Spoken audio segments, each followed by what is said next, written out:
Good evening and welcome to the Ellensburg City Council meeting for Monday, February 5th. We will begin with the Pledge of Allegiance led by Councilmember Sarah. Pledge allegiance To the flag of the United States of America and to the republic for which it stands, one nation, indivisible, with liberty and justice for all. Clerk, call the roll. Beauchamp here, Goodlow here, Lilquist here, Elliott Here. Miller. Here, And Mr. Mayor, we need to move for an excused absence for Councilmember Thompson Second. tonight. motion second for an excused absence for Councilmember Thompson. Is there any discussion? Hearing none, all those in favor signify by saying aye. Opposed? That motion passes. We have one proclamation and hope I get the pronunciation correct. Dr. Fagan? Do I have to do anything? No. The proclamation is for National Black History Month and 2024 African Americans and the Arts. Can you hear me? Yes, sir. Excellent.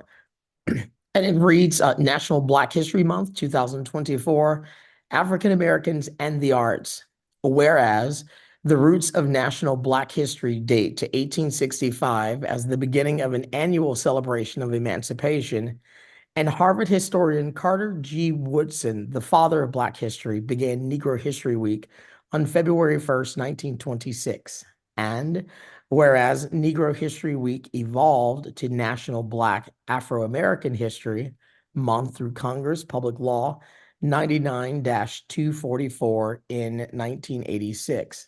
And whereas the theme for National Black History Month in 2024 is African Americans and the Arts, we acknowledge that African American art is infused with African, Caribbean, and Black American lived experiences. And whereas in the field of visual arts, literature, fashion, folklore, language, film, music, architecture, culinary, and other forms of cultural expression, the African American influence has been paramount. And whereas it is impossible to recognize the breadth of contributions of Black Americans to film media, art and sculpture, and other cultural forms. However, we celebrate specifically the musical contributions of jazz musicians Robert Johnson, Ella Fitzgerald, Louis Armstrong, and Ellensburg's own Lenny Price.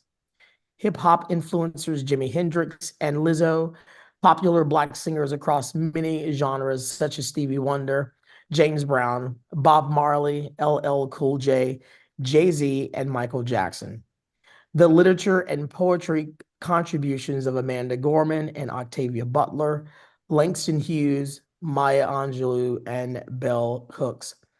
The contributions of authors Ibram X. Kendi, Isabel Wickerson, and Ijehima Olu to a better understanding of Black history and race, and the culinary contributions of Chef Ajita Neely and Eddie Neely, and Michelin star winners Gerald Sombright and Michael Keynes. And whereas the City Council of Ellensburg encourages all residents, librarians, board members, and businessmen to include the cultural contributions and expertise of Black and African American individuals to your cultural pursuits and community connections. Now, therefore, the City Council of Ellensburg does hereby proclaim February 2024 as National Black History Month in Ellensburg, honors the courage and expertise of Black Americans to our city, state, and nation, and commits our efforts to make Ellensburg a city where everyone belongs and feels welcomed, signed this 5th day of February, 2024. Thank you, Dr. Fagan. And this was actually signed previously. So we will move on to awards and recognitions, of which I don't believe there are any. Correct? Okay. And we'll move to approval of the agenda. I'm a approval of the agenda. Second. We have a motion and second to approve the agenda as presented. Is there any discussion? Hearing none, all those in favor signify by saying aye. Aye. I too will vote aye. Opposed? That motion passes. And I made an error in etiquette here. There was an opportunity for public comment related to the proclamation. So if there's anybody online or in the audience. My bad. Okay, consent agenda. Move to approve. Second. We have a motion and second to approve the consent agenda. Is there any discussion? Hearing none, all those in favor signify by saying aye. Aye. I too will vote aye. Opposed? That motion passes. We're on to item 6, petitions and protests and communication. And we have item 6A, which is a recommendation of appointments to the Environmental Commission and Affordable Housing Commission. And this will be an opportunity for public comment after the topic is introduced. And this is page 38 in your packet if you're following along. Absolutely. So good evening, Mayor and Council. Heidi Barron Sternaway, your city manager. Before you have 2 recommendations from committees of the Environmental Commission and the Affordable Housing Commission who've made their recommendations for appointment for Brenda DeVore as appointment to the Environmental Commission and Peter Stone's appointment to the Affordable Housing Commission. And I believe both are here tonight if you'd like to meet them as well. Brenda, did you want to speak?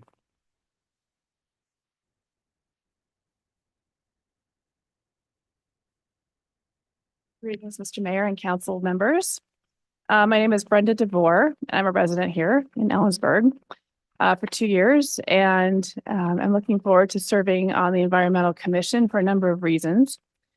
Background in environmental goes back to some work that I did in Issaquah and worked with them on several different projects for the environmental groups that we had in that community, including cycling. So I have an interest in the cycling committee, bicycle committee for this commission, as well as in reducing waste and bringing awareness and additional programming to our city through waste reduction programs. Cycling is a way of life here and recreation in Ellensburg and can be accessible and safe for everybody. I've enjoyed participating the last 2 years of our Bike Month activities and look forward to expanding those programming opportunities and awareness in the community for safe cycling. We also want to become a gold level bicycling community. We're currently at a silver, as you know, so I have an interest in helping move that needle forward. Thank you for the opportunity to become part of this commission and continuing the mission of the Environmental Commission and serving on there, as well as helping to move their current initiatives forward. So if you have any questions, happy to answer. Council, do you have any questions? Thank you. Okay, for great. Thank applying. you very much. And Mr. Stone?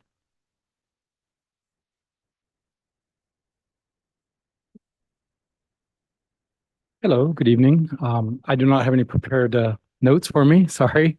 Just wanted to introduce myself, Peter Stone. Moved here about 2 years ago as well from the sunny state of Hawaii. We can go into details into how I made that decision at another time. Happy to be here, and reason I wanted to serve on the Affordable Housing Commission was twofold. One is to be more involved in the community here. I'm currently a remote worker, so sit in my office in my house all day long and let's stare at a screen. So I'd like to be out and about and meet people. But I do work in green building industry for a company out of Portland, Oregon. And we do a lot of work with multifamily certifications, and a lot of the clients that we serve are needs based, and a lot of the projects that we're working on are affordable in no uncertain terms. And I'd like to bring some of that knowledge and expertise to the town of Ellensburg as well. And I don't think I have any other comments to add, but I'm happy to answer any questions that you may have. Council? again, thank you for applying. Thank you. So there's an opportunity for community input. If anybody in the audience wishes to speak. Seeing none, and there does not appear to be anybody online. Oh, yes, sir. Or ma'am, sorry. You can just step up to the microphone and state your name and whether you live in the city or the county. Hi, my name is Joan Bennett, and I've lived in Ellensburg since 2006. Thank you all for your dedication to Ellensburg. I appreciate that personally. I came to express my sadness for the plan to develop the Dunford property. Oh, so well, hold on. So this is an opportunity for you to comment specifically on these appointments to these two commissions. Oh, I misunderstood. Okay, sorry. All good. Is there anybody else? Okay, seeing none, do we need to do these separately because they're two separate commissions? Okay, we'll entertain a motion. Motion to approve the applicants. Second. We have a motion and second to approve Brenda DeVore for the Environmental Commission and Peter Stone for the Affordable Housing Commission. Is there any discussion? Hearing none, we'll vote. All those in favor signify by saying aye. Aye. I too will vote aye, opposed, and that motion passes. Thank you. Okay, we're now at item 7, which is citizen comment on non-agenda items, and non-agenda issues. I will wait for my list to show up and read my card. So each speaker's comments are limited to 3 minutes. Speakers are cautioned not to engage in conduct that disturbs, disrupts, or otherwise impedes the orderly conduct of the council meeting. When you're recognized to speak, if attending in the council chambers, state your name and whether you live in the city of Ellensburg, Kittitas County, or elsewhere, and whether you're representing yourself or others. Comments will be accepted from in-person people only. Each speaker's comments are limited to 3 minutes, and the total time allotted is 30 minutes unless the council votes otherwise. Speakers may not identify themselves as a candidate for elected office or make any statements which assists or discusses a campaign or a candidate for elective office or a campaign measure, unless that proposition is being considered as part of the city council agenda. And we address the council on turns for which the city council has control. When you're recognized to speak, then we'll give your introduction and we'll start a little timer up there for you. We'll start with the people who signed up, and the first on the list is Mr. John Blevins.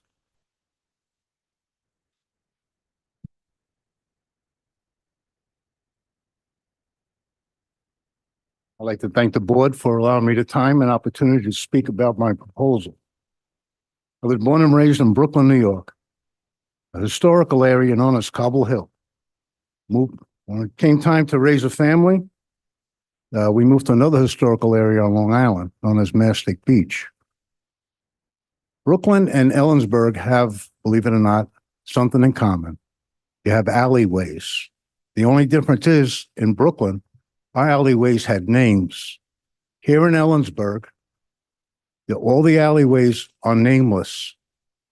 I would like to propose that the alleyways be given names of founding fathers, men and women, veterans, rodeo stars, and whoever else comes to your mind.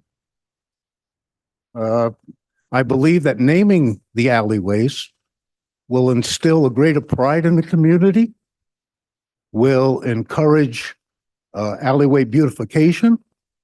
It would also help respond, cutting down response times for emergency services. Because myself, when I walk down this alleyways, if I was to come upon a situation, I'm not really that familiar with the 4 surrounding streets. So it's hard for me to pinpoint the exact location. I think for community pride, public safety, just the betterment of the community, and also the people who live on alleyways, they will have a better sense of connectivity with the community. So everything is, to me, is a plus. This is just my proposal for your consideration. I do have copies of my proposal that I would like to give to the board, whether give it to the city clerk. And that's all I can say. Thank you, sir. Okay. Angie Lang.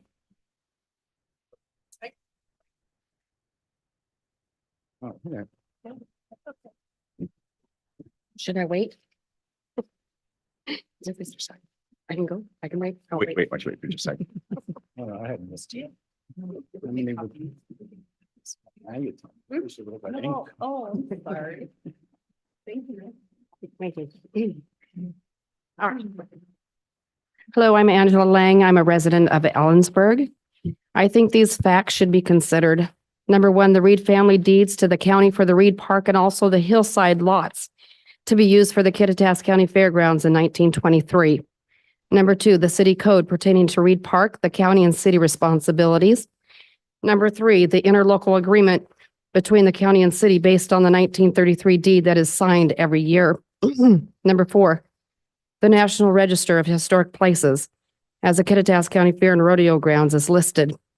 It includes the hillside lots donated by the Reed family and other land acquired by the county under tax foreclosure on the hill slope for the county fair and rodeo grounds.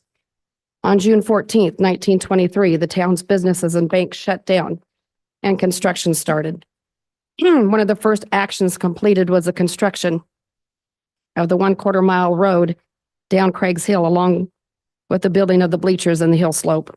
Number five, the erosion of the hill was seen as early as the 1940s.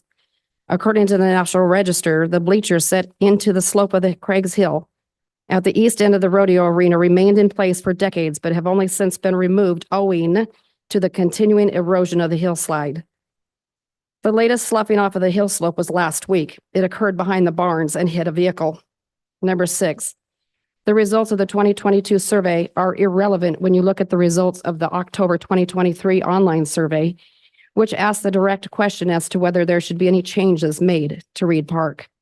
406 out of the 549 people who took the survey were opposed to the proposed plans, which is 75% of the respondents, including the written survey results.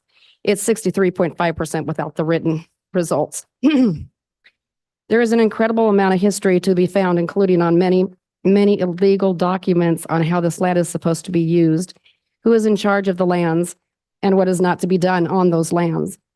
Number eight, the Yakima Nation has not been considered, yet they contributed heavily in our local history.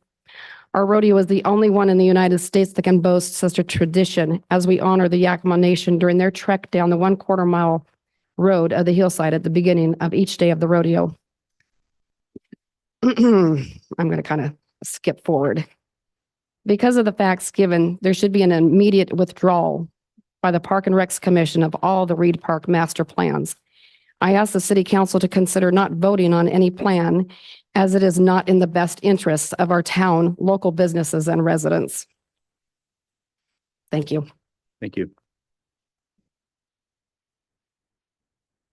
Penny Whitman. Hi, thank you for having me. My name's Penny Whitman. I live in Ellensburg. And I'm just going to also read.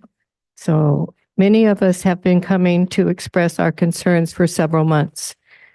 You have yet taken the time to set a date to meet with the citizens of Ellensburg, Kittitas County, i.e. maybe a town hall meeting. We as citizens are not allowed to address a question to an individual on the council, so we are not getting an answer or feedback. We seem to be hitting a brick wall and no budging. The only moment we've seen is a mess of mud all over up on the hill and the okay to widen the road on the Legion side only. The people coming to the Legion are having a hard time finding parking for our Thursday night potlucks and our last dinner on 1/26 of Friday night. We had over 80 people and we had a parking issue. The dump truck and equipment are parked at the top of the hill towards the water tower. People had to leave. They couldn't find parking. They are not able to park on Alder and walk up the hill. The money would be best spent on our children and families at Mountain View, Kiwanis, and Memorial would be a start. The Veterans Memorial is at and by our swimming pool. Wait, why wait to fix our pool for another 10 years or more? Public sidewalk in the middle of Reed Park. We can all see our hill is sloughing rocks and dirt down onto the rodeo grounds near the barns. Are the veterans and or the house on the hill safe from erosion? So these are our concerns, and we haven't been receiving enough feedback to tell what we need to do, or what are you going to do, or what is Parks and Recs going to do? So we're not going away. We're sticking around. We've lived in this valley all our lives. So it's very important that we maintain Craig's Hill / Reed Park. Thank you. Thank you. Rhonda Griffin.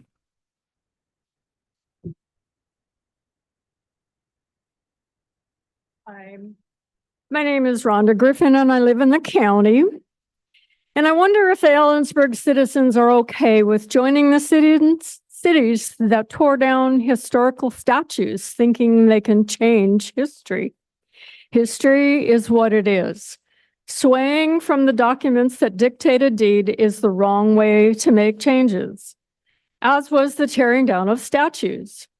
The needs within the city concerning its parks are a much bigger concern than making major changes to one park that has been where it is since 1933. The children of this town deserve updated park equipment to play on and a pool that is up to date. They are the needs of the community, and their needs should come before unnecessary additions to a functioning park. A new walkway within the internal boundaries of the park would remove a safety issue, one that can be agreed upon. Removing the stability of natural habitat that will compromise further the cliff that has suffered erosion from the past changes that were made leads to further damage. The evidence is apparent. Please consider all of these aspects and let us come to an agreement that will encompass the total picture of change needed within the city of Ellensburg. Thank you for allowing me to say my piece. Thank you. And Chad, is it Bela? Okay. Jennifer Patterson.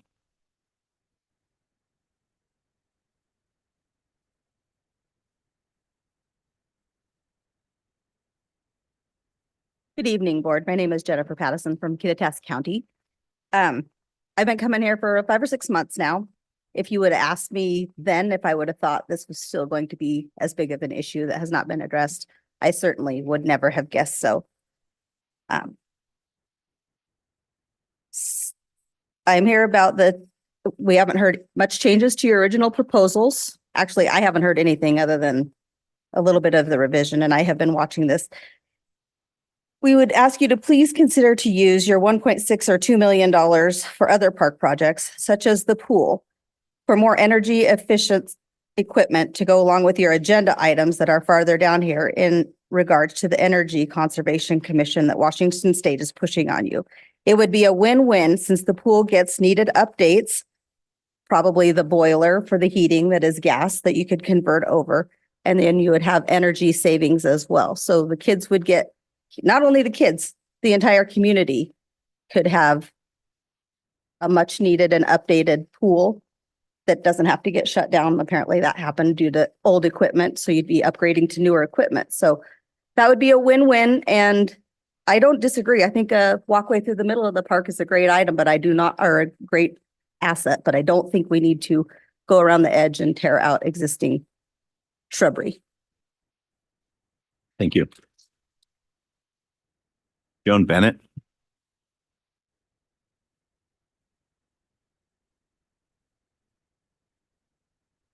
Sorry, my first time at a meeting like this. So as I mentioned, I am from Ellensburg since 2006.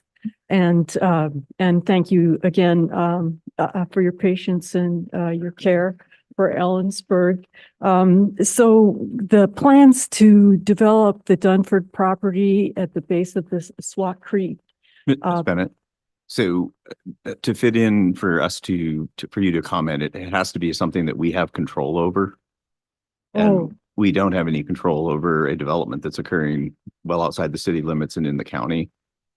So if you can relate it back to what we do and what we have control over, then this is an opportunity for you to speak. Otherwise, probably the county commission or planning commission would probably be the best venue. Okay, thank you. Sorry. It would be a shame to lose that property the way it is. Okay. It's like Joni Mitchell's song, The Big Yellow Taxi. They paved paradise and put up a parking lot. Thank you. Okay, is there anybody else in the audience who wishes to speak? Mr. Kelleher.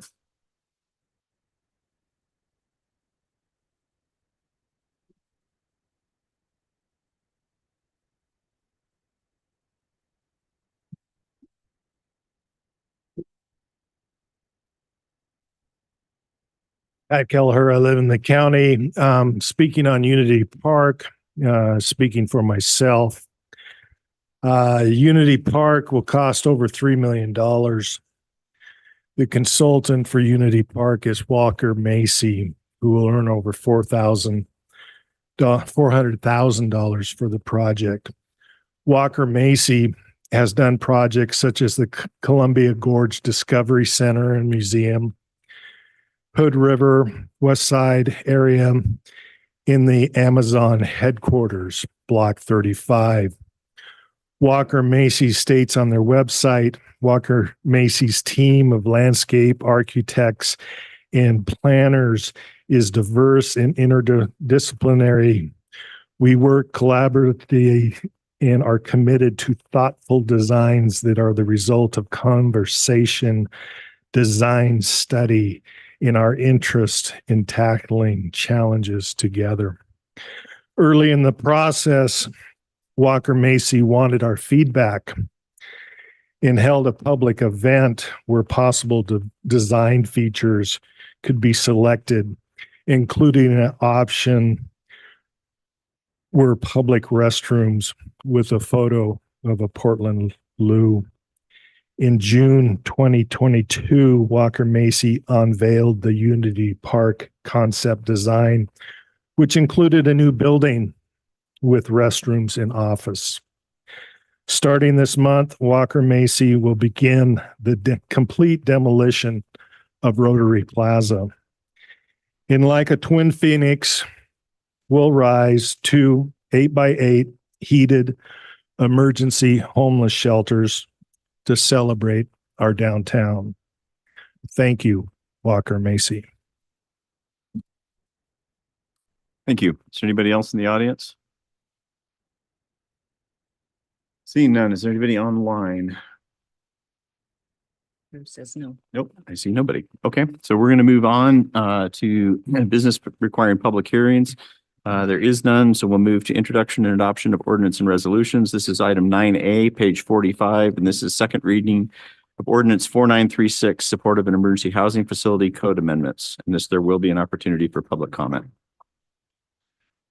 Good evening, Mayor and Council. Dan Carlson, Community Development Director. For the record, this item would implement House Bill 1220 by amending the Ellensburg City Code to add new definitions for indoor emergency housing, indoor emergency shelter, permanent supportive housing, and transitional housing. It would also amend the non-residential use table to add those uses to the table, and would create a new section 15340.080 that has standards that apply to those facilities. On January 16th, the council conducted a public hearing on this ordinance. And after receiving testimony about concerns related to emergency shelters not being allowed in the public reserve zone, the council moved the first reading with the amendments to allow emergency shelters as a permitted use in that public reserve zoning district. Based on comments that we received for tonight's meeting and consideration of this, staff took a look at the public reserve zone, and there was a need for a further amendment to this. The House Bill 1220 says that we can't prohibit permanent supportive housing or transitional housing in any zones where there's hotels and or residential dwelling units allowed. And those, the public reserve zoning district does allow residential units. So we recommended the amendments that you received today. It's an amendment to the last whereas statement on page 2 to reflect that new consideration of that comment.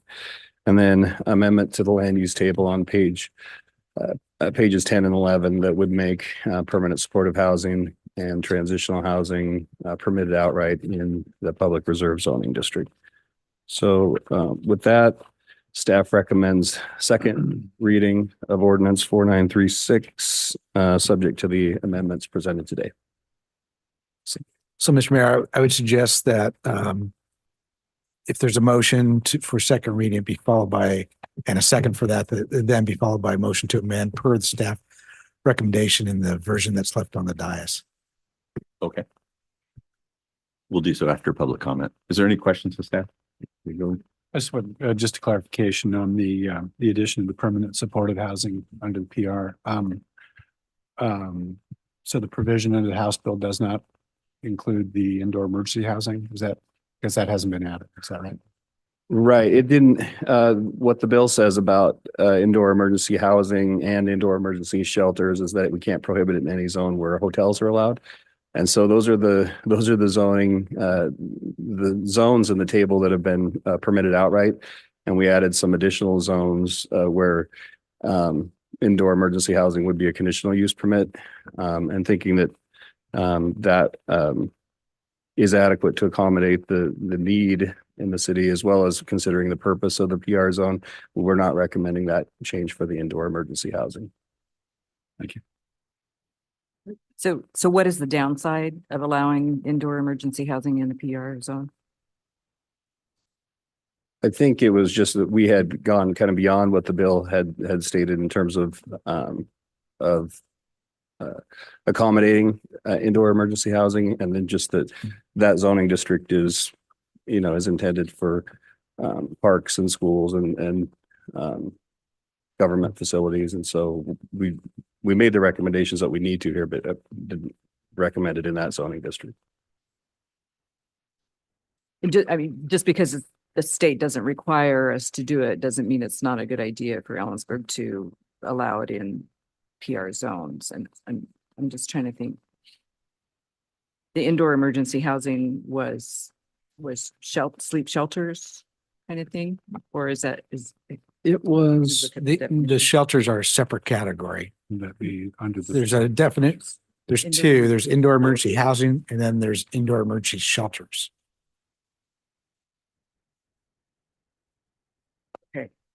And the difference is typically indoor emergency housing is just that it's housing that typically requires usually some sort of rental agreement or housing agreement, whereas indoor emergency shelters are low barrier shelters open to anyone. I think the definition has been added to the distinction. They're both on. Yeah, pages, I went back and I'm looking at the definition, and I guess I can't think of a reason to not allow it, at least conditionally. We'll get that when we get to the discussion. Yeah. Oh, right. Sorry. All good. Any further questions of staff? Is there anybody in the audience who wishes to speak? Anybody online? Okay, so now we need to make at least 2 motions to get to the discussion portion. I'll move second reading and adoption of the ordinance 4936. Second. We have a motion and second to conduct second reading and adoption of ordinance 4936. Get to the version that's on the decks. No. No? I'm sorry, We need to, yeah. yes. You want me to do that. So motion to amend ordinance 4936 to include staff's changes as presented on our desks. Second. So we have a motion and second to amend the ordinance 4936 to the discussed changes and the current version that is on the dais here was addressed in the presentation by staff. So we'll talk about that first. Is there any discussion on the proposed amendment? No, I think So we're just voting on an amendment. on the amendment. Yeah, I think the only question raised earlier is whether, We can do another amendment. okay, okay. So we'll vote on the amendment that's on the table. Anybody got any further discussion? All those in favor signify by saying aye. Aye. I too will vote aye. Opposed? Okay, so now we have an amended ordinance 4936, the version that's in front of us that is under consideration, and you want to talk about potentially making another. Yeah, and I guess I'll put it out there for discussion, to add, indoor emergency housing as a conditional, use in PR zones. So adding a C9 in that. So this is on page 11, middle of the page, right side. C9. What's that? Was clarifying. And just from a staff perspective, it might be best to stay consistent with the permanent supportive housing and the transitional housing and do an outright permitted. Just after some brief discussion here, there likely isn't a downside to adding the indoor emergency housing as a outright permitted use similar to the others. Yeah, I mean, we're not going to put it in our parks or, at City Hall, in our traditional PR zones. So I'm just thinking what, I don't know, the solid waste facility is a PR zone. Central's campus Mhm. is a PR zone. Yeah. Yeah, I was thinking the same thing in terms of, that I'm looking for consistency or inconsistency in conditional use. If we were to, as proposed, it would differ from the conditional and permitted outright designations for the emergency shelter or. So I'll withdraw my motion. So David could make one. No, I think the bus is moving and you're underneath it, so go ahead. I feel crushed. Okay. Well, frankly, I'm satisfied with it as proposed. I don't know that we need to add it. So I would be open to that, but I don't feel strongly that adding it will, since it goes beyond the guidance in the House bill, I'm not sure that it's entirely necessary. I don't know when it might be advantageous and when it might not. We don't use it if it doesn't make sense, but I can't anticipate. So I will make the motion to add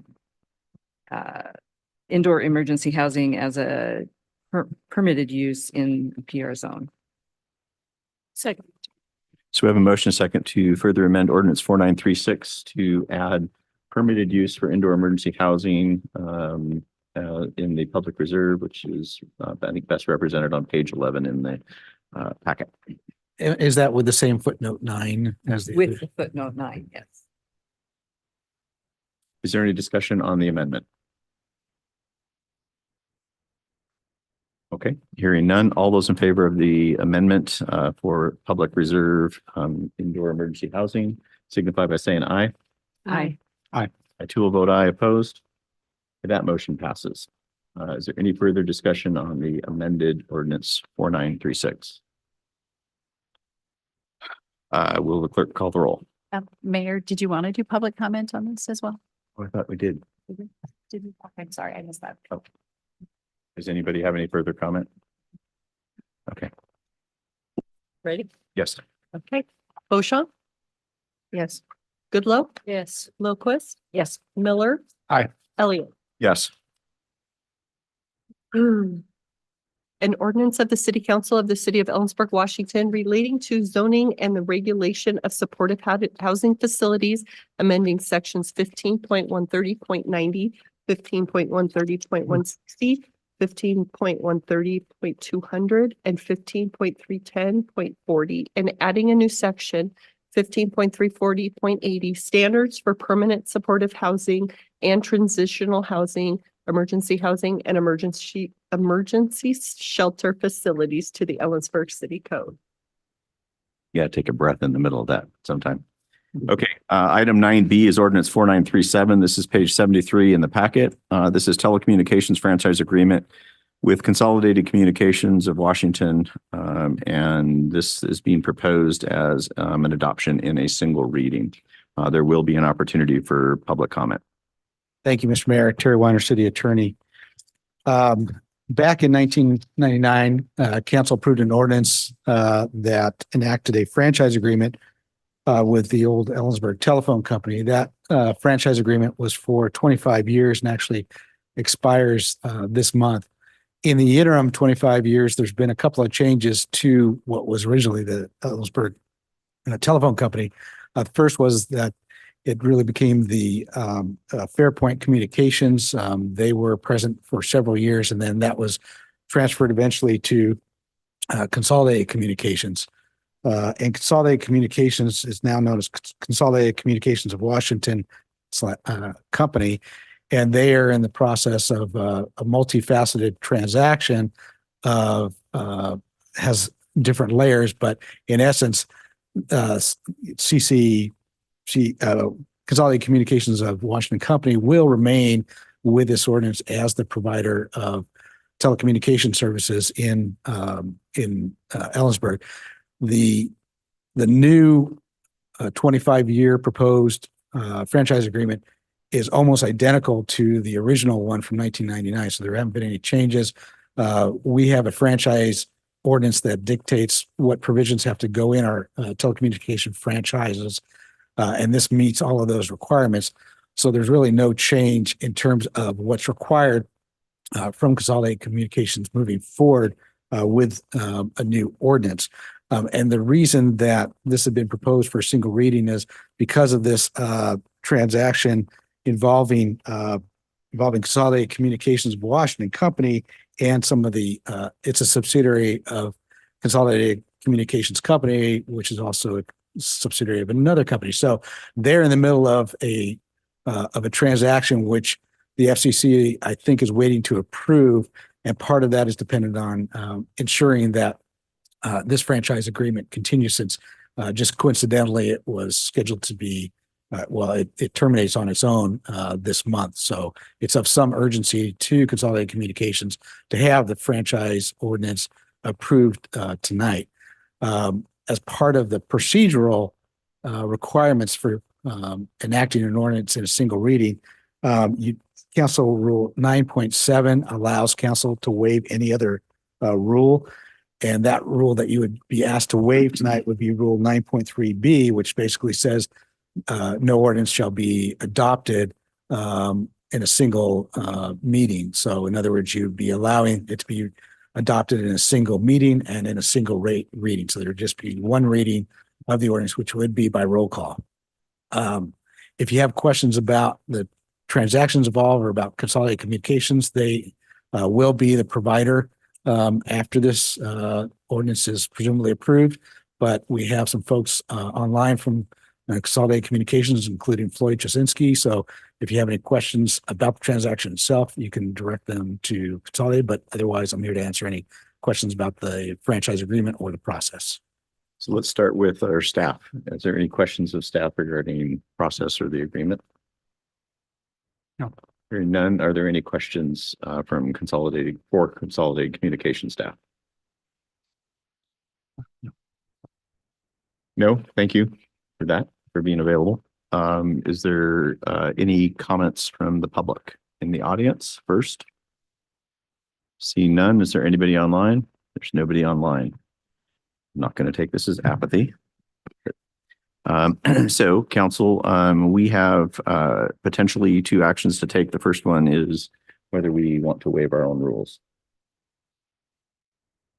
Mr. Mayor, I move that we waive Council Rule 9.3B to allow final passage of an ordinance on the same day as introduced in a single reading. Second.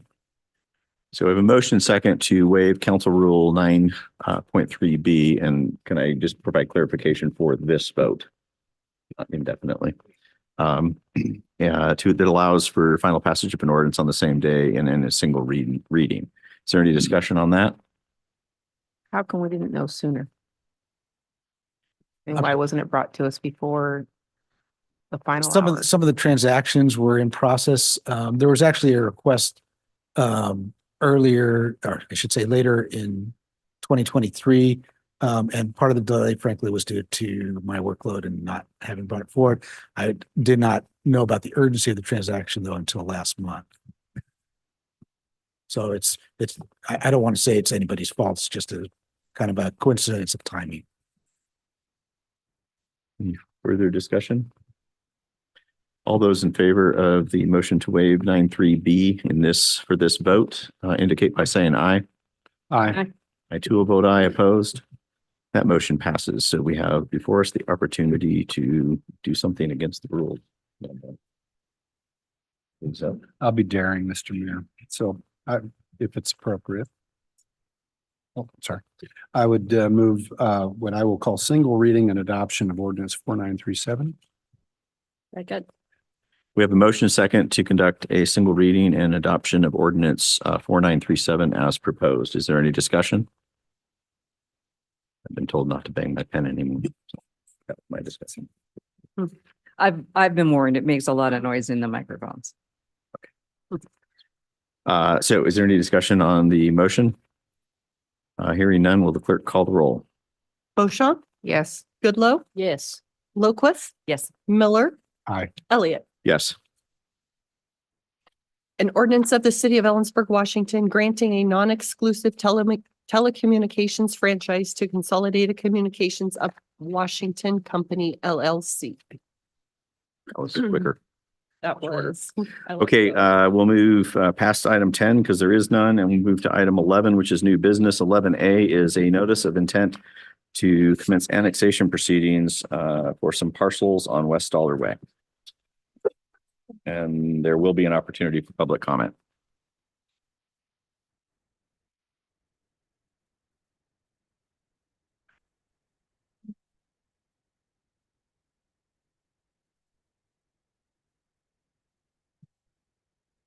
All right. Good evening, Mr. Mayor, council members.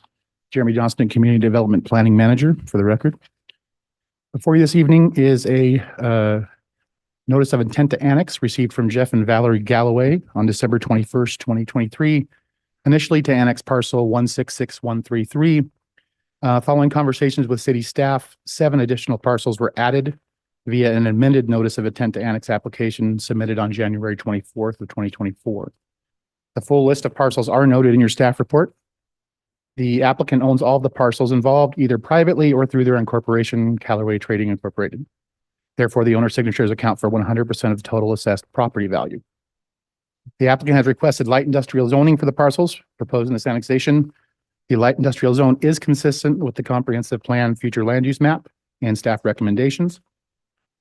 I have one thing to add to this that's not in your staff report. So I have to apologize. I caught something this morning that I should have caught earlier. And as you see on your screen here, this is the 8 parcels that were proposed under the annexation, intent to annexation application submitted on January 24th. What I noticed this morning was there are 2 smaller parcels just adjacent to the west of this. They're a small unincorporated island. They are contiguous. They're separated by Hibbs Road. And you can see my cursor. It's the 2 parcels right there, just west of the initial parcel that was proposed in the Callaway annexation. These parcels, one is 1 acre, the other one is just under a 1/4 acre. Their total valuation combined is $369,690, or approximately 4.75% of the total assessed value of all the parcels. So If the council wishes, these parcels could also be included in this annexation under the 60% valuation provision under RCW 35A. These parcels do have, or they are under a different future land use designation, which is general commercial and services, which allows for a commercial highway zone. So should the council choose to add these into the annexation, they would have a different zone prescribed to them. The reason I bring this up is it's in the city's interest to eliminate unincorporated islands.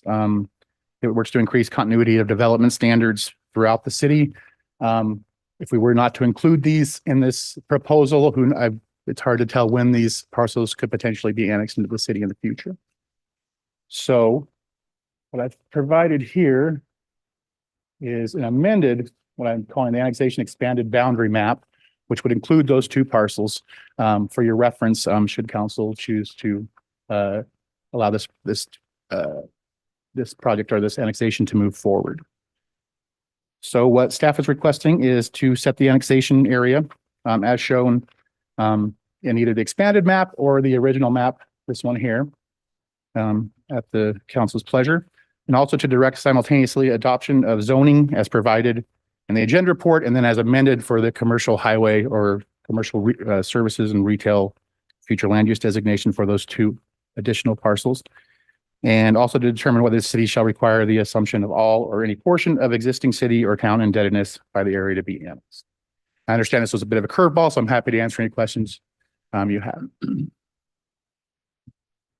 Any questions for staff? Go ahead.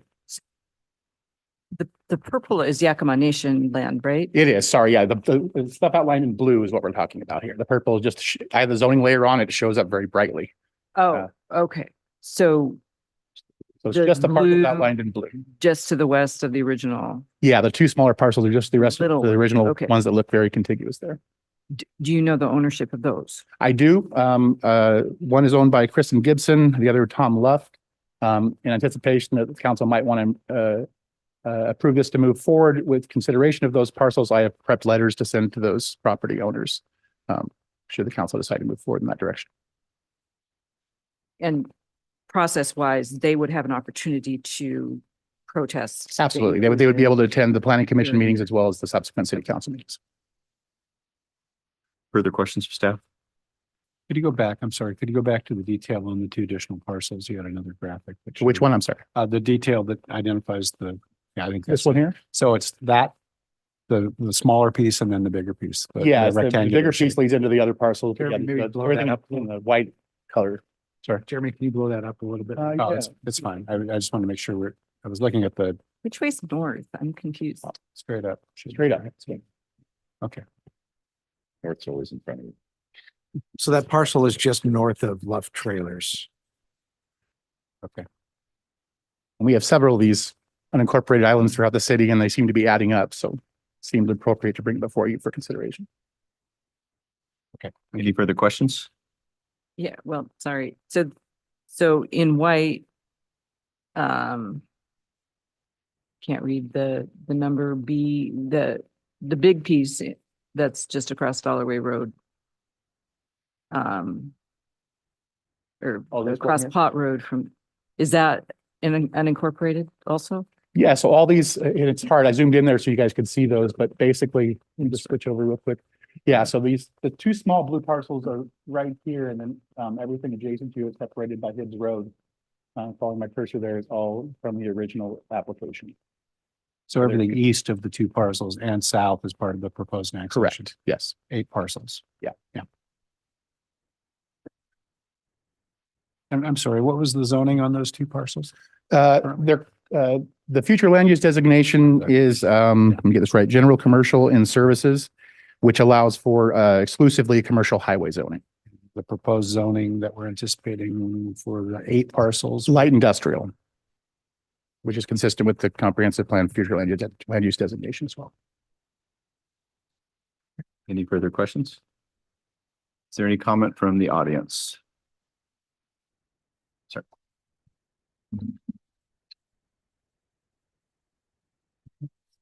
For the record, Chad Bela, Terra Design Group, land use consultant, the authorized representative for Callaway Trading. We're in support of staff's initial recommendation of moving this forward with the notice of intent for Callaway parcels. This is the first that we've heard of adding those two additional. The reason, understanding the unincorporated area and creating islands and trying to get rid of those.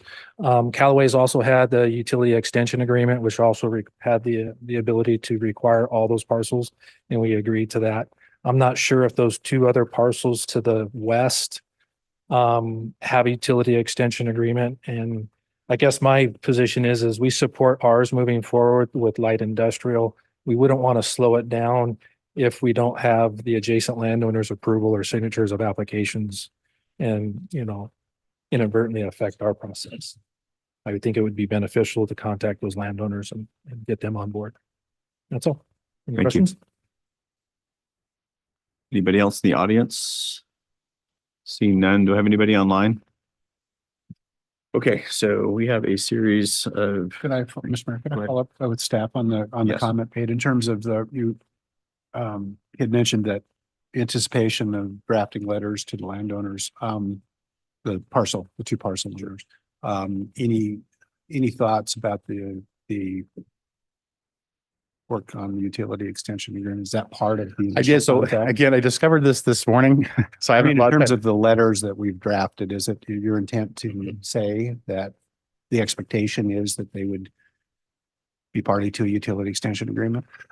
No, so there's two options under state code to include additional parcels in an annexation proposal. One of which is if they have that outside utility agreement, which I've sent a question out, but I have not received response yet. The other option is under the 60% valuation. So the other parcels combined are well above the 60% valuation when you add the other two parcels. And again, they account for about 4.75% of the total valuation. So the downside of excluding them at this point is that it creates an island remains, and then it would be up to the property owners to initiate. Correct. I mean, there are election methods and things that I honestly don't see happening anytime in the near future that could potentially bring them in, but largely it would be the direct petition method, and the landowners would have to apply themselves. And again, those get set out there for quite some time. So last question, do you have any opinion about the idea that this annexation process that still has to go through planning commission could be delayed significantly if we tack on two more parcels? I don't see it being delayed in the sense, so we will contact the landowners, let them know what's going on, do our best to make sure we get a hold of them. They can attend the planning commission meeting and any subsequent city council meeting and submit comment at that meeting. At any point in time, the planning commission could recommend, moving it forward without those two parcels or with them, and the city council could make their own decision on that as well.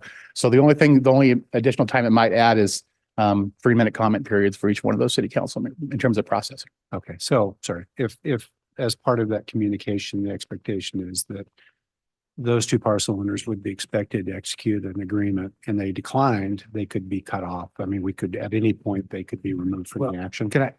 Yeah, sure, please. So they will be requested to sign on to the petition, because the next step, assuming council approves the areas, would be that there would be a petition filed with the city, in essence, signed by the parcel owners. If they decline to do that, then it would be forwarded as part of the 60% requirement under the statute. And if they don't choose to participate, they can obviously object to it through the process that Jeremy's described. But they're not being asked to sign an agreement. There is no outside utility agreement that you can require as part of the annexation itself. So the comment that was made that the 8 parcels that we have secured agreements is irrelevant to the overall annexation. I don't quite track that. No, they have outside utility agreements for some of those 8, not all of them. Pre-existed? That pre-existed, Okay. right. All right. Thank you. They're not Got new. it. Okay. Any further questions? Okay, looks like we have 3 separate decisions to make. Potentially, we can make them in combined motions. This is on page 83.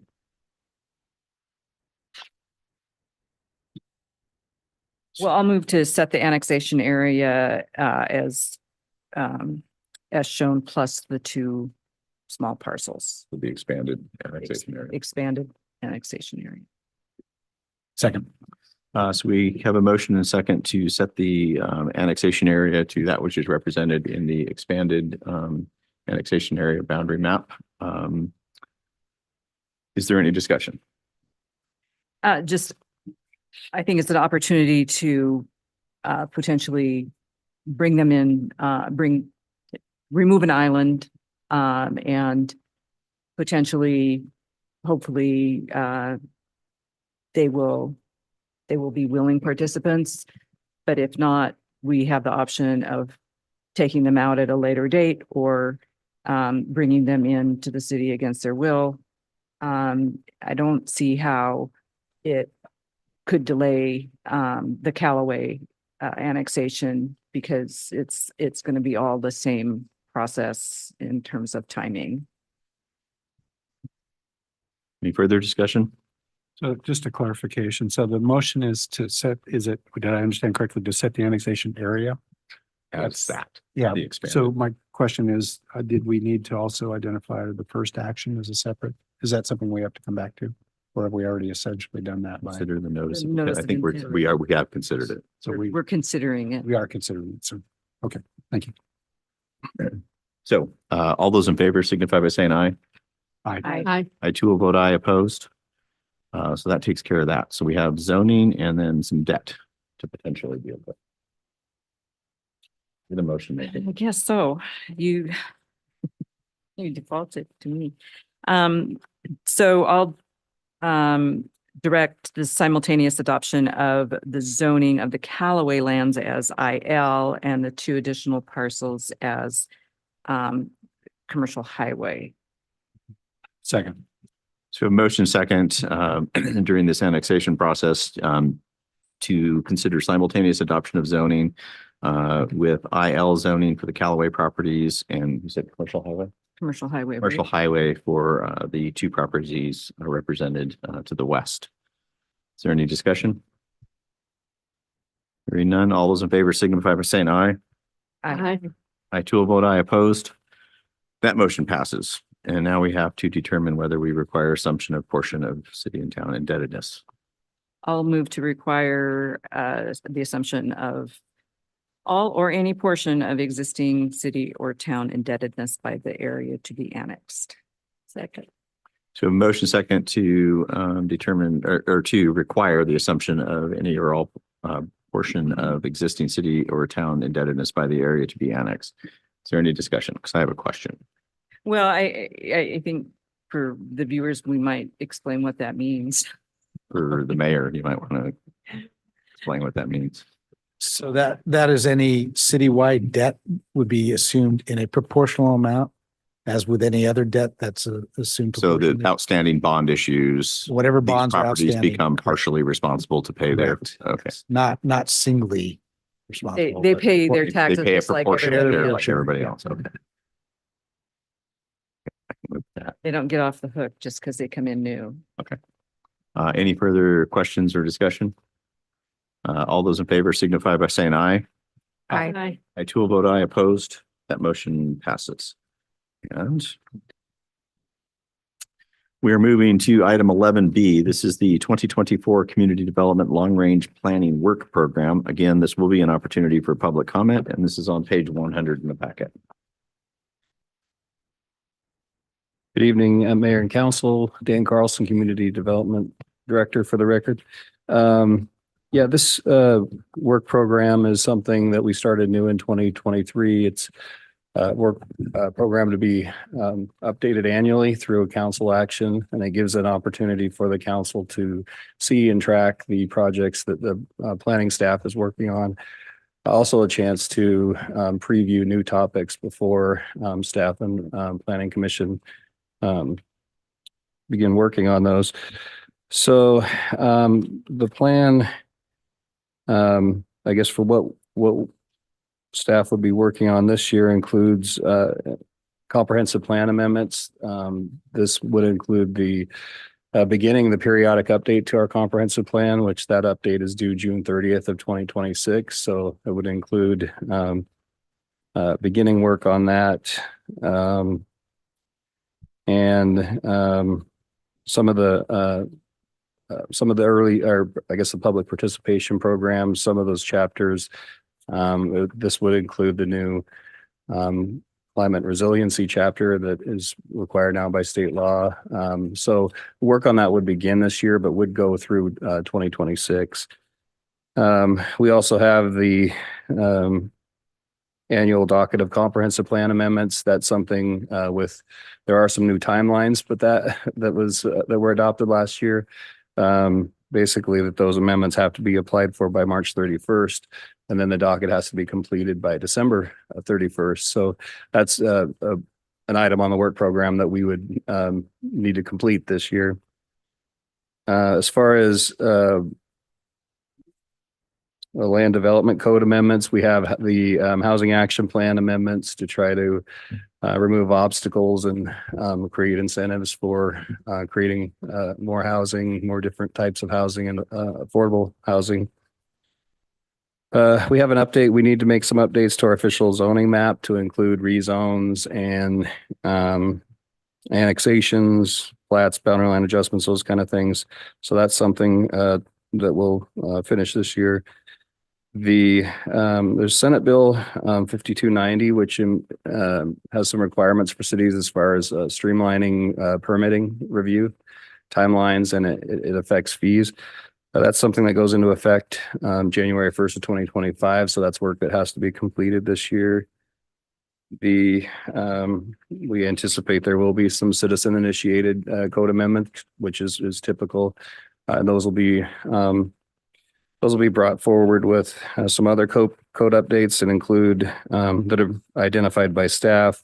That includes updating and refining our conditional use permit criteria and conditions. Those are the criteria are could be a little bit too general and subjective, and then our conditions are, I think, a little bit too specific and could be restrictive. So it's an idea to take a look at that and come forward with refined criteria and conditions.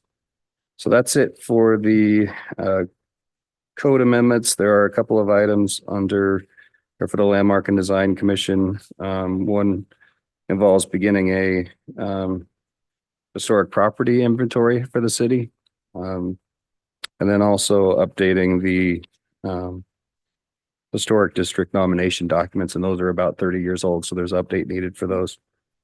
We did have some optional items that we included in the work program.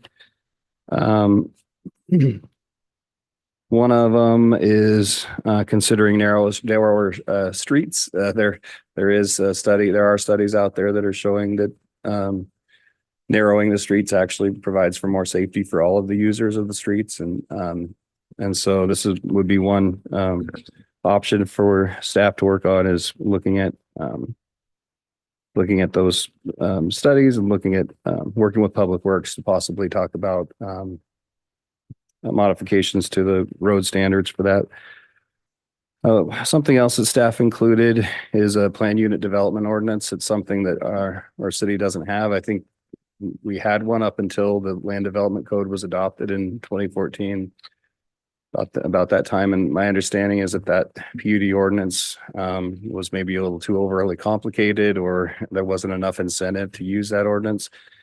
So what I think we've seen projects recently where having a PUD ordinance where you have some flexibility from design standards, you can there could mixed uses, higher densities, for providing things that meet the goals of the public and of the city. So I think it would be beneficial that we have one of those ordinances, and so that's something we included in here. That might involve, the city doesn't have any private road standards, so that might involve looking at adoption of private road standards, or ways to modify the public road standards where some narrower streets are proposed as a part of a plan unit development. And that might be that gets combined with that first item too, looking at the narrower streets when we're doing that. And then the last item on there is an item that was suggested by Doug and Matt Stalder, and that was the idea of code amendments to allow for developments of parks, basically credits for parks, where somebody could transfer that credit to a project where it needed a certain amount of open space. And It was just it was a suggestion that we had. We're not aware of any programs like that. So we're not sure how much staff time would be involved in that. But that would, I think that was the idea of that. And so that's why we included that for your consideration as well. So those last three were some optional items along with the items that are required that are in the work program. So with that, staff recommends that the council move approval of the 2024 long range planning work program. Are there any questions of staff? I guess, go ahead, sorry, no. No, I got like four. So. Yes. Oh, I guess my one question was going to be on the optional amendments. Do you have any, are you looking for a very specific direction? You just want to leave these as options that we could act on if we chose or had staff availability? As an example. I think we were looking for some direction on those items. Okay. And I would just add, if there was a priority, or things that would be less of a priority, there's an opportunity to rank some of those as well.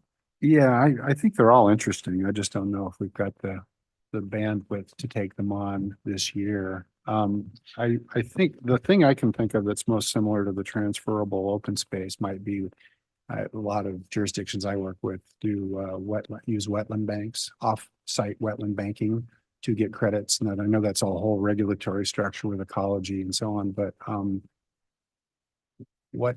you familiar with what overarching regulation would dictate how a community deals with open space developments or credits? I'm not. Okay, I'm not sure there's an answer there. I just wondered. Okay.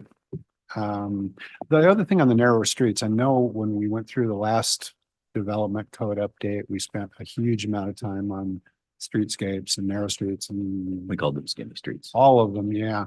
And I think one thing that I heard, I think there could be some interesting innovative design approaches. And I think the gentleman that spoke earlier about alleys being named, I think we've had conversations about what we could do with our alleys, which technically aren't streets. But one thing I've run across recently is more conversation in the bicycle route planning community about stress factors for bicyclists and pedestrians, in particular, the separations between the bike lanes or the sidewalks and travel lanes.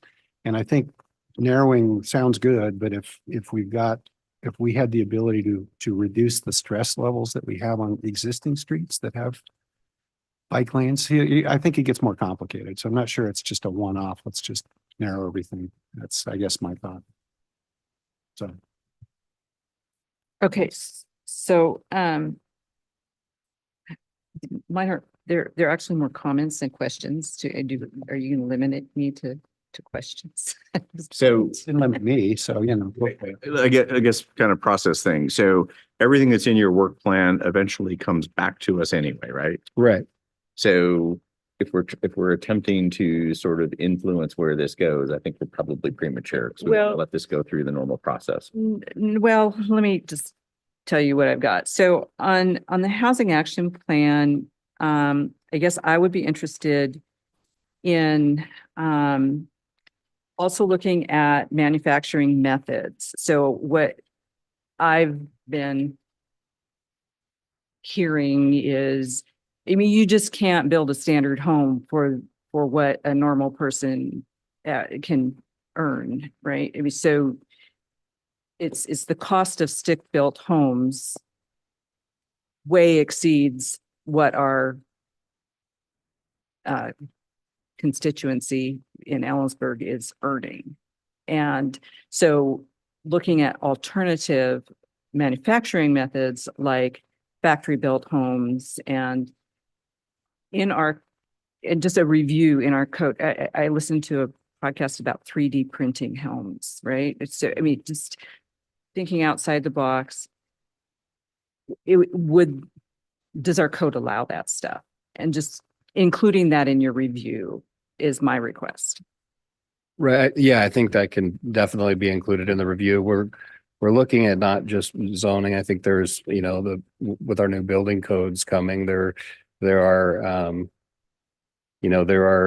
requirements that are in building code that kick in once you get more than 2 units, for example, and those kind of things. So I think it's looking at all of our regulations for opportunities, and that may be one of So a lot of that is driven by the state, but whatever, you know, if there's some local code that we could. Mhm. look Yeah, as at. much as we can affect. Right? So that's one. On 2A, the official zoning map, work item. I would like to include in that, looking at, the consistency of the zones with the future land use map. We used to bring everything in initially, as an RS zone. And, I think there's a lot of RS zoned parcels in places that our future land use map does not allow RS. So I just, if we're looking at our zoning map, can we align it with our future land use map at the same time? Yes, we'd want to do that at the same time. Yeah, and Jeremy and I were looking at some of those parcels today, and Okay, Feels like the previous mayor should have. probably, Just say. but I only thought of it last year, so. Okay, so I've also, Centrifuge has been studying the West Interchange and has talked about wanting us to initiate a sub area plan for the West Interchange. That's not on your work plan. I understand that to be a pretty labor intensive kind of activity. I don't, should we wait until that's a request officially, or, I mean, we can, or should we put that in our optional items if we get time for it? Because we got to do all the other stuff. yeah, I think that could be another one that's listed in the optional.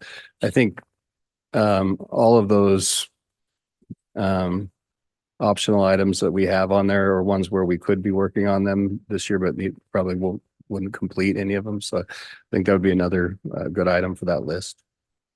Could I ask a follow on to, I guess, the general conversation about aspirational goals? So all of these as proposed are either citizen initiated or staff, right? I mean, do you anticipate, or are any of these particularly challenging to the point where we might need to bring in some consulting expertise or capacity? Yeah, I think the sub-area periodic plan. update of the comp plan, it's pretty likely that we'll Okay, need just to do that. pieces of it, like something specific. So my last one, so we just adopted our sustainable energy plan, and there were elements of that intersected with your department. And so would you anticipate any action on those items? Or is it through the climate change, the climate chapter that the state's requiring? That will. Yeah, it would be, that would be our hope, is to be able to incorporate that into that climate resiliency chapter, wrap that work into it, but that would be included in that periodic update. Okay. And then I could just, on the other, my priority would be the plan unit development. As a priority, because as I understand it, there have been some developers who would have potentially wanted to use that, but and we didn't have it available. But I agree. I mean, when we had it before, no one, well, I think one person used it. Right. Yeah, I think it was one. Yeah, I was going to say the same. I think part of the research I would look for is when I was on planning commission for all those years, I think we had one, and it was even before I was on. So that goes back probably over 20 years. I think, and I'm not sure if you look at our old ordinance and compare it to another community's current ordinance, if you can identify the weaknesses in our old ordinance. There must have been something in it that either made it unattractive or sort of untenable. I'd look for ways to make it more accessible if we could. I don't know what that is exactly. Yeah, definitely. That was what I could find out about the old ordinance, was that it was people perceived as being too complicated and there wasn't enough of an incentive to use it. So Well, I think trial and error. I think we also came out of the land development code with great expectations for departures.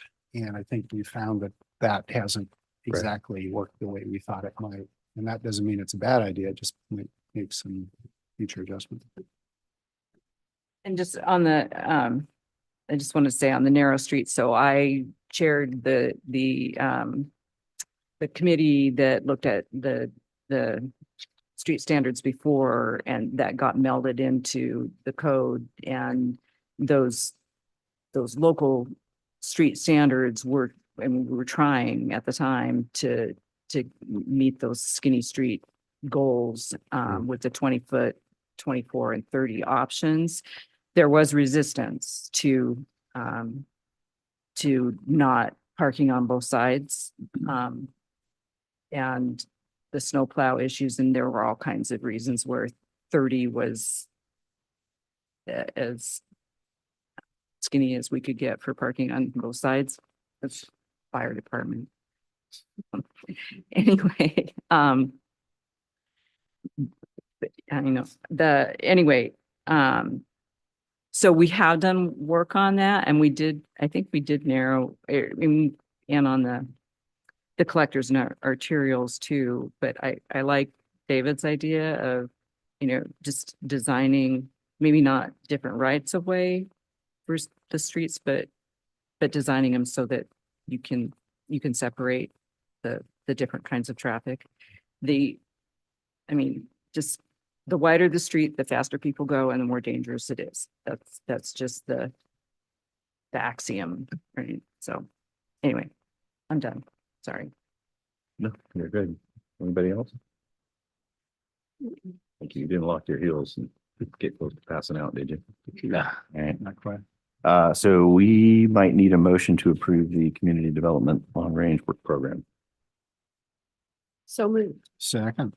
We have a motion and second to approve the 2024 community development long range work program. Is there any further discussion? I guess I would just ask a question if I could, is that satisfying? Satisfactory direction, or is there still something we need to define? A little more clarity. I think that's good. Okay. Okay, we do have somebody from the public who wishes to speak. Come on up.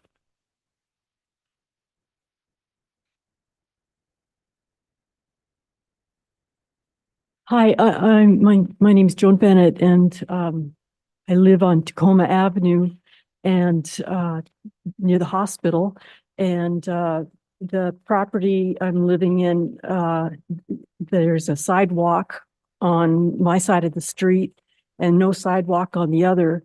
And they were going to extend the porch, but there's some kind of city ordinance that there's a street, I can't remember how wide it is, but it goes 15 feet into the property, even including the sidewalk that's already there, and measured from the center of the street. And that limits what can be done because of the setback. And so you're frozen. And I was very interested to hear what the gentleman is proposing. And I was wondering if narrower streets, if that would be removed. I was thinking about putting in solar panels on a extended roof, and I can't do that because of this street. That I don't know when they're planning on widening that street there, but 15 feet into a property that I'm paying taxes on, I just, it's frustrating. Thank you. Thank you. Yes, ma'am. I just respond to the comment. I think that when we're talking about changing the standards, it would be for future development. And that's a different issue we might, potentially want to take up, but yeah. The rights of way on those streets vary a lot. Yeah. Yes, ma'am. Jennifer Pattison, county resident. I would be very much opposed to narrowing the streets, not only for the fire trucks, and you talked about the snowplows, those are random use items.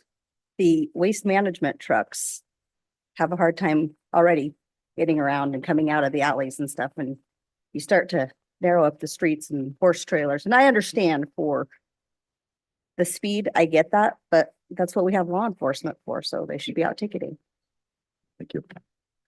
Okay, so we have a motion and second to approve the 2024 Community Development Long Range Work Plan. Is there any further discussion?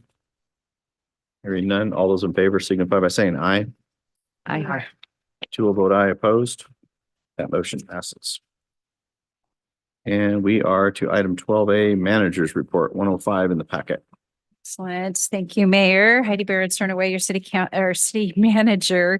In addition to what we have printed in the manager's report today, just a reminder that next week, so Monday, February 12th at 6 p.m., we'll be holding a special meeting here in the city council chambers. We've received six applications, and we will actually produce the applications, and the written materials will be in a packet. We'll produce hopefully tomorrow or the next day, try to get that out as early as possible. In anticipation, and we'll be in touch with all those candidates, make sure they have the questions in advance, and we'll be ready to host interviews here next week, Monday, again, 6 p.m. And we also did a pre-construction meeting for Unity Park, as was mentioned earlier. We are looking at a little bit of an earlier start date than anticipated. It's been some pretty favorable weather for construction. So at your next meeting on February 20th, we'll provide an update. We've been meeting with businesses adjacent to the park, trying to do some work with the Downtown Association to make sure we get the word out about parking and changes in construction over the next few months. And so it's pretty exciting. So we'll provide an update again at your February 20th meeting. And then, and on the dais tonight, we have a request for a letter of support. There's a commerce grant. And as we anticipate some of the costs for the future sleep center, this can help us do some of that work for some site preparations. And so we're asking for your approval of the mayor's signature on this letter of support. It was a very short timeline, and so I'd appreciate the expediency and that support. Council, do you have any questions about the request to sign the letter to the State Department of Commerce? And I guess we just Move to approve. Second. Mayor's signature. motion second for the mayor's signature on this application or the support letter. Any discussion? Hearing none, all those in favor signify by saying aye. Aye. I too will vote aye, opposed. That motion passes. Excellent. And one additional item, and that is you have two executive sessions scheduled for tonight. We anticipate about 15 minutes total for the two, and there will be no action following the executive sessions. Okay, thank you. I actually have a follow-up to one of your items, and this is maybe indirectly, maybe something that's more. So the director of the FBI spoke in front of Congress 2 days ago and said there is significant evidence that we have hackers looking at US infrastructure. What type of resiliency and backup planning have we done for? They're talking, the talk was infrastructure. It was on utilities and sewer treatment plants and those kinds of things. And so I'm just kind of wondering aloud for the audience that we're considering this and we're trying to insulate and we have backup procedures. I would just say, yes, we do, and we can provide some deeper materials on that. I'm satisfied with that. But just want to be able to flush the toilet. It's mechanical. But it has to go to the wastewater treatment plant. Yeah. You don't want the sewage, Yeah. but you don't want. Okay, thank you. So we will do council member reports before we go into. Is that the way we have it? Yep, council member reports. Councilmember Miller. I really have no report. Been quiet a couple of weeks for meetings. I've got several meetings in the next 2 weeks. I just wanted to mention, I got confirmation. There was a rumor floating around that someone threw at me that as part of the Unity Park redo, the bowl was going to be disappeared. And I've gotten confirmation that it will not be. It will be put in storage and it'll be reinstalled in the park in a prominent location, which I think everyone likes. And then the other item is I'd like to request an excused absence for our March 4th meeting. Be out of state. Second. Motion second to approve an excused absence for Councilmember Miller on March 4. Any discussion? All those in favor signify by saying aye. Aye. My two will vote aye. Opposed? Do you You're have a vote? excused. Nope, you're okay. good. We Thank you made very it. much. That's all I have. Thank you. It's a good thing we're gonna have an extra council member Yeah, we're back. getting 'Cause I'm light, I gonna know. need one too. I know. Councilmember Lopez. That was busy for me. So this week, Lodging Tax will interview 3 new candidates. Kelly Vandenberg has replaced Cindy Mathis LaChapelle for the staff on that committee. And she's been out recruiting. The Yakima Basin Fish and Wildlife Recovery Board grant round is starting. And in addition to the traditional salmon recovery grants, the state has provided a large grant pathway and also separate riparian that the local board will be evaluating those proposals and forwarding them. And the large projects are, I think, up to 5 million. The Environmental Commission didn't have a quorum, so we didn't meet. And the Utility Advisory Committee, we recommended a contract with Hope Source for low-income energy conservation program, which we have been doing. So just they will do energy audits for you, Hope Source. You can call Hope Source and get an energy audit and potentially funding for insulation and stuff if you're low income. So take advantage of that.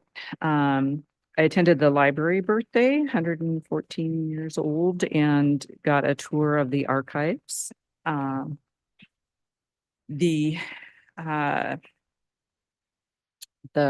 left board, the retired police and fire, medical claims. This was the city's first meeting. The county met, but the city's first meeting, and we talked about the bylaws, but we didn't adopt anything at that meeting. We're thinking about it still. I went with Hope Source to do the pit count, the point in time count of homeless, and actually talked to 2 homeless people and interviewed them for the count. And I think they take a couple months before they're let us know what the actual count is. But we had a flags and banners meeting, and we're working out the details of toward a draft ordinance that I don't think will be too long on that. And just before this meeting, I talked to a Boy Scout about Yakima River protection. That's it. So a couple of things, been pretty quiet for me also, but we did have an initial planning session with between the city and Central and the school district, planning the next Belonging in the Burg event. And we have set a date of April 13th for that event. And the theme is going to be campus and community dialogue. So we're looking forward to that. It'll be held in Sue Lombard, the large dining room at Sue Lombard. So we'll have more information on that as we go along. the Homeless Affordable Housing Committee, the county was supposed to meet yesterday and it was canceled. I'm not sure why.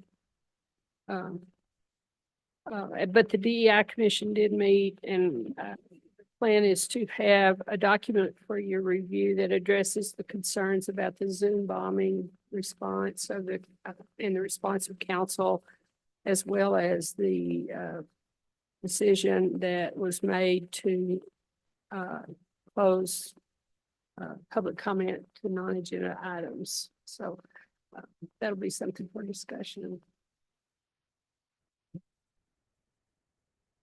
All right. I'm very quiet as well. The next 2 weeks are very busy. But I did attend the Raymond Santana event up on campus. He's one of the exonerated 5 from the Central Park, and it was amazing. So I just wanted to give a shout out to CWU and Dr. Teresa Devine for making that happen on campus. It was very well attended, and it was a wonderful event. And then I am also asking for an excused absence on February 20th. So next meeting, I have a conflict with work. Move to excuse. Second. Motion second to provide an excused absence for Councilmember Beaucamp for February 20. Right? Oh, no, it's February 20 because of the holiday. Okay, got it. Yeah. Any discussion? Hearing none, all those in favor signify by saying aye. Aye. I too will vote aye. Opposed? Granted.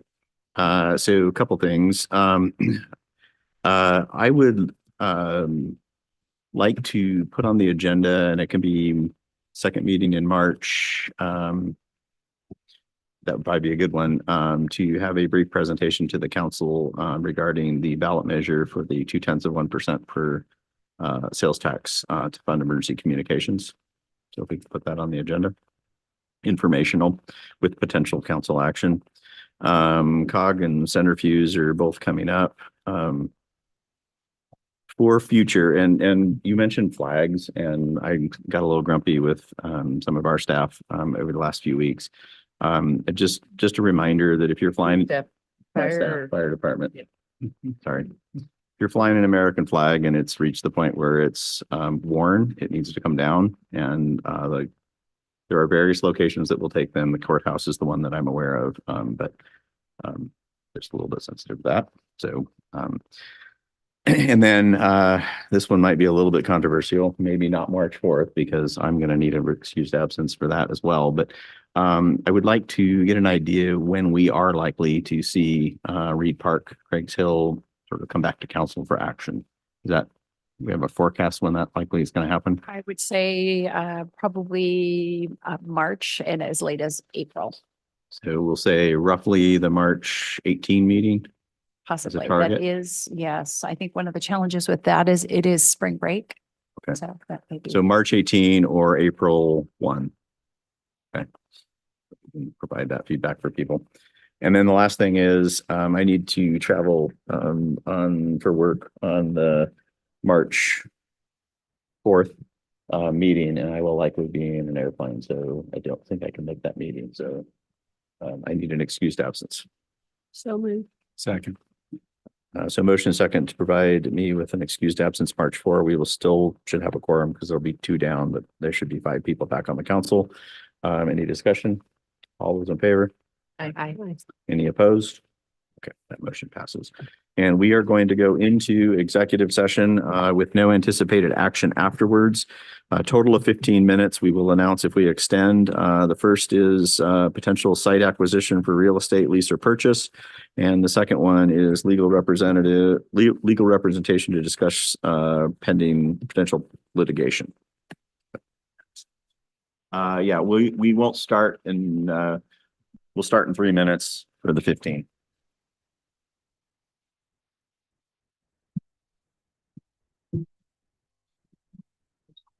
Yeah. That one is probably going to come virtually, but I'm going to get flying the CDC and the plan after. You do that? First one. But I think I'm going to be.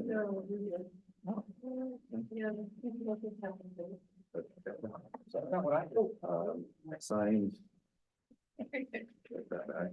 And then I signed all these, but I think one of them might have a little, it might be back again, but if we made a little change to this thing. I printed out the version, so. Yeah, but she changed it even, so didn't change it even Oh, further. that's right. So everything's signed in here, so just show it if it's not the right thing. Yeah, no, I can probably replace that for you. Yeah, there's a couple. Okay. So I signed everything, shredded it, it's not right. But calibration, oh, the resolution, okay, no, that's fine, I can let you know. Okay. Okay, yeah, I just stopped by. Thank you.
You can hurt yourself. You know, and just start hurting out of the blue. Tyler syndrome.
Anybody opposed to adjournment? We are adjourned. Excellent. See, Beth stayed to the bitter end. You gotta, make that worthwhile. She has